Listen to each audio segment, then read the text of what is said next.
We're investigating the dark, fizzy depths of Coca Cola crimes. That's right, the soda you love have a few skeletons in its closet. From its health impacts to environmental issues, and even its tangled ties with political conflicts, we're diving deep into the dark side of this soda giant. So, if you can't do the time, don't do the crime. I'm your host, Taylor from House of Crimes, and let's get right into it. We are beginning with the Coca-Cola's recent PR nightmare in Bangladesh. The 60-second commercial was briefly withdrawn before it was back up again.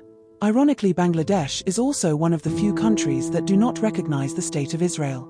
It is one of several countries that officially bans Israeli citizens from traveling to Bangladesh and does not accept Israeli passports. Since the Israel-Hamas war began on October 7, 2023, dozens of companies, including Coca Cola, have seen a decline in sales in Muslim-majority countries. The consumers calling for a boycott of companies believed to have links with the Israeli government and military. That's when Coke decided to drop a new ad on June 6, 2024. It first aired in Bangladesh during the India-Pakistan T20 cricket match. All because their sales had dropped a whopping 23% since the boycott began. So this advertisement opens on a hot day in a market, with a young man approaching a middle-aged shopkeeper. "How are you? Should I give you Coke?" asks the shopkeeper, turning a table fan towards his sweaty customer. The young man replies, "No brother, I am not drinking this stuff anymore." When the shopkeeper asks why, the young man says, "This stuff is from that place." Now, that vague reference blew up in their faces because everyone knew they were talking about Israel. Social media went wild, accusing Coke of trying to whitewash its deep ties with Israel. Not once do they mention Israel or the ongoing genocide committed by the country on Palestine.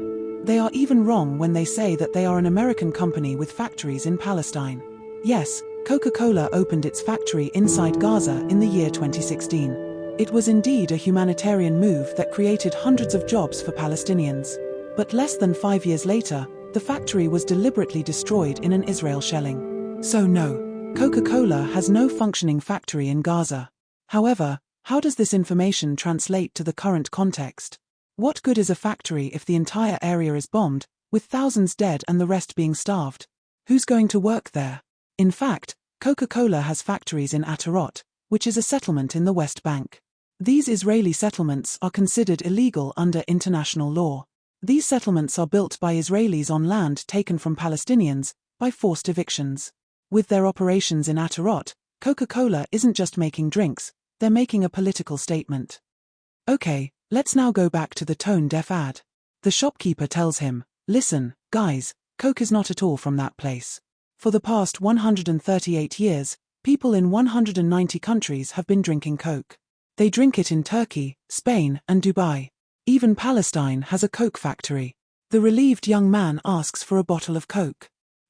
Nice try, considering Turkey is a Muslim-majority state and Spain is one of the 4 latest European countries to recognize the Palestinian state. However, what Coca-Cola conveniently forgot to mention is that Turkey's parliament instructed that Coca-Cola will be no longer sold in the parliament campus, as part of a boycott of companies that support Israel. Now, Coca-Cola tried to counter this with their misleading ad, but oh boy, did it backfire. The ad was condescending and missed the real issues, like Coca-Cola's involvement in the occupation. It was like saying, "Hey, we're not that bad," without addressing the core problems.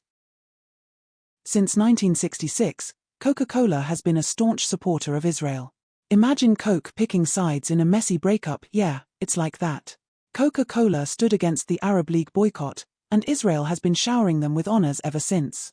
This led to massive calls for boycotts inspired by the BDS movement: boycott, divestment, sanctions. It's like the anti-apartheid movement inspired from South Africa, but for the Israeli-Palestinian conflict. The BDS movement wants Israel to follow international law and respect Palestinian rights. And Coca-Cola, with its business dealings in both Gaza and Israeli settlements, is right in the crosshairs. The boycott calls got louder, especially after recent violence in Gaza, making people rethink their drink choices.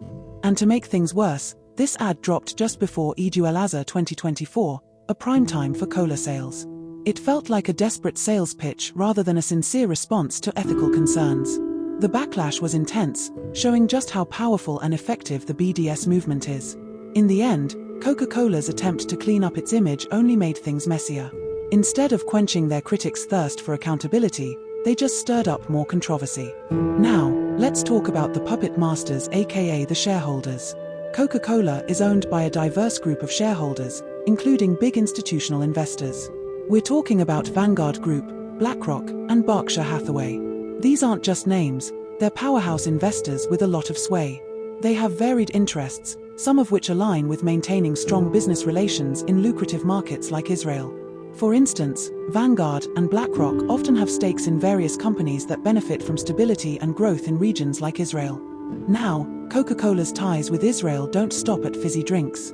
They sponsor events like the American-Israel Chamber of Commerce Awards Gala, solidifying their presence despite the ethical concerns. And it's not just about Coke. They own a whole family of brands: Diet Coke, Fanta, Sprite, Dasani, Smartwater, Powerade, Minute Maid, Fairlife, Costa Coffee, Gold Peak, and even the plant-based ads. Coca-Cola is everywhere, folks. And if you think these are the only crimes of Coca-Cola, you are so wrong. This carbonated beverage, that has many alternative uses like cleaning toilets, is totally unfit for human consumption. Let's start with the sweet stuff, sugar. Did you know that a single can of Coke has about 39 grams of sugar? That's like swallowing 10 sugar cubes in one go. If you think the zero sugar alternative is better, then you must be living under a rock. Coca-Cola Zero, marketed as a healthier alternative to regular Coca-Cola, contains artificial sweeteners like aspartame and acesulfame potassium, which have been linked to negative health effects such as obesity, type 2 diabetes, and increased risk of stroke, heart disease, or death. Now, let's talk trash, literally. Coca-Cola is the world's leading plastic polluter. For 5 years straight, they've topped the charts for producing the most plastic waste. They love to talk about recycling, but they've been caught lobbying against plastic deposit schemes. According to Open Secrets, Coca-Cola Co. spent $5,620,000 lobbying in 2021 alone. Talk about greenwashing. But wait, there's more. Coca-Cola's water practices in India have been, well, less than refreshing. In regions like Kerala and Uttar Pradesh, Coca-Cola's bottling plants have drained local water supplies, leaving communities dry. And if that wasn't bad enough, they've also been accused of dumping toxic waste as fertilizer laced with heavy metals. It's like giving someone a gift wrapped in poison. Ever heard of the saying, follow the science? Well, Coca-Cola sure has, and they followed it straight to the bank. They've been funding research that blames obesity on lack of exercise rather than their sugary drinks. It's like blaming potholes for a car accident instead of the drunk driver. Nice try, Coke. Let's not forget the big carbon footprint. Coca-Cola's production and distribution processes spew out a hefty amount of greenhouse gases. So every time you pop open a can, think of it as adding a little puff of pollution to the air. And now, the darkest fizz of all, Colombia. Coca-Cola has been accused of collaborating with paramilitary groups to intimidate, threaten, and even murder union activists at their bottling plants. It's like a real-life Narcos, but with soda instead of drugs. Yikes. So, there you have it. Coca-Cola might quench your thirst, but it leaves behind a trail of health issues, environmental damage, and human rights violations. Next time you grab a Coke, remember you're not just drinking a soda, you're sipping on a whole lot of crime. Thanks for watching House of Crimes. Got a topic you want us to cover? Drop it in the comments below. We love hearing from you. Stay woke, stay informed.